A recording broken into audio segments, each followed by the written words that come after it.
με τόσα φύλλα σου γνέφει ο ήλιος, καλημέρα. Ο νεοσυντηρητισμός πολιτικά, ο νεοφιλελευθερισμός οικονομικά της Νέας Δημοκρατίας εκφράζονται με έναν καταλυτικό για το λαό τρόπο. Όλοι βλέπουμε ότι οι μόνοι οι οποίοι ωφελούνται από τη δική σας διακυβέρνηση και τη δική σας πολιτική εδώ και 3 χρόνια είναι το κεφάλαιο, είναι η αγορά, είναι οι οικονομίες, είναι τα συμφέροντα τα οποία ταυτίζονται ουσιαστικά με την εκμετάλλευση της αγοράς. Ο νεοφιλελευθερισμός κατά την αντίληψή σας έχει μία λογική: ξεπουλήστε.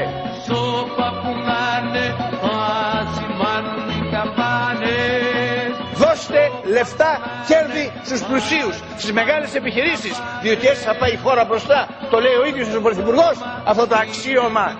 Όμως κάτω από αυτήν τη λογική υποκρύπτεται η ταξική σας σχέση. Η υποχρέωσή σας να υπηρετήσετε σταθερά το μεγάλο κεφάλαιο, να υπηρετήσετε σταθερά το καπιταλισμό του οποίου πιστό τέκνο είστε. Έχετε δεσμευθεί ουσιαστικά να εφαρμόσετε τον νεοφιλελευθερισμό στην ελληνική οικονομία, στην ελληνική κοινωνία, και βέβαια γι' αυτό δεν πρόκειται ποτέ αυτή η κυβέρνηση να πιάσει κανένα θέμα κοινωνικής δικαιοσύνης, κανένα θέμα κοινωνικής αλληλεγγύης. Το κοινωνικό κράτος το πετάξατε, αδιαφορείτε. Το ασφαλιστικό, μας κοροϊδεύετε. Δεν κάνετε τίποτε άλλο παρά να αποδείξετε ότι εσείς θέλετε να ξεπουλήσετε τον δημόσιο τομέα. Δεν είστε υπέρ της δημόσιας δωρεάν παιδείας. Θέλετε να μεταφέρετε το κόστος στον ιδιωτικό τομέα. Γι' αυτό εμπορευματικοποιείτε, επιχειρηματικοποιείτε, ιδιωτικοποιείτε τη δημόσια εκπαίδευση. Αυτή είναι η πολιτική σας. Αυτή την πολιτική θα αντισταθούμε, θα παλέψουμε, θα την καταψηφίσουμε. Θα την καταψηφίσει ολόκληρος ο ελληνικός λαός. Να είστε βέβαιος, δεν θα περάσει αυτή η πολιτική. Διαχειρίζεστε το κενό, διαχειρίζεστε τον αέρα, τις υποσχέσεις, τη λόγια τα οποία είπατε προεκλογικά και τα οποία ποτέ δεν υλοποιείτε.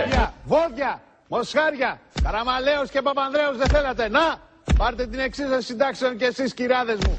Γιατί δεν είναι μόνο οι άδρες βόδια και μοσχάρια και αγελάδες, είστε και εσείς προβατίνες. Να, αρνάκια, πάτε και ψηφίζετε με κλειστά μάτια και μετά κλαίτε στα κανάλια μας πήνα τη σύνταξη. Θα δουλέψω 15 χρόνια ακόμα και άλλα τέτοια φερδρά και χαμερπή.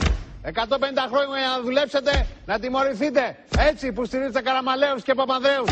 Πρώτα θα πεθάνετε και μετά θα βγαίνετε συνταξιούχοι. Βόδια, κυρίες και κύριοι.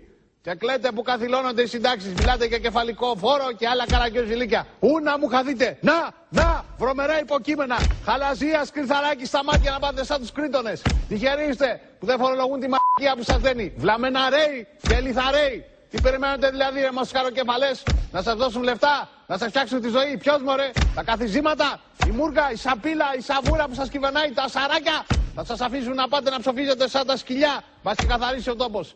Γιατί αφήσατε, κυρίες και κύριοι, αφήσατε ένα λεβέντι, ένα άγιο, ένα ήρωα εκτός Βουλής. Θέλατε τους κατεργαρέους, τους ομολογουρέους, τους γιομαρέους, τους αρουρέους, τους ζημιενσαρέους, τους βατοπεδαρέους, τους βοντανοφωναρέους και τους αλιταρέους. Φάτε σκατά τώρα, σκατά και κουάδεας. Φάτε την κουάδα του Κωστάκη.